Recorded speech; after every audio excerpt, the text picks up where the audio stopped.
पर मुखालिफिन को सियासी पिच से आउट रखना चाहती है। चेयरमैन पीपल्स पार्टी का दावा, नून लीग की सियासत जमहूरी नहीं रही। कंबर शदाब कोट में मीडिया से गुफ्तगू। महंगाई खत्म करने, सस्ते गैस और बिजली देने का वादा। मरियम नवाज ने ओकाड़ा जलसे से नून लीग की इंतखाबी मुहिम का आगाज कर दिया। इंतखाबी निशान का शोर मचाने वालों का निशान घड़ी या पेट्रोल बॉम्ब होना चाहिए था। मुखालिफिन पर भी वार। बैरिस्टर गौहर का इलेक्शन का किसी सूरत बॉयकॉट न करने का ऐलान। सुप्रीम कोर्ट फैसले से जमहूरियत तबाह होने का दावा कर दिया। इलेक्शन कमीशन ने बैलेट पेपर से छापने की मंजूरी दे दी। 25 करोड़ बैलेट पेपर्स छापे जाएंगे। चेयरमैन इस्तेहकाम पाकिस्तान पार्टी जहांगीर तरीन ने लोधरा में इंतखाबी मुहिम का आगाज कर दिया। जनूबी पंजाब सूबा बनाने का वादा। गैस बिलों में इजाफे के खिलाफ restaurant, caterers, sweets and bakers association का इस्लामाबाद में ओगरा दफ्तर के बाहर एहतजाज। पुलिस की भारी नफरी तयनात।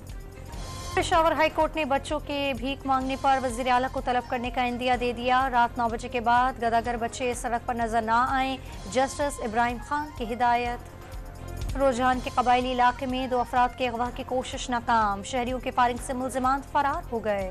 और पाकिस्तान स्टॉक एक्सचेंज में मंदी का रुझान। 100 इंडेक्स 368 पॉइंट्स कमी से 64,269 पॉइंट्स पर बंद।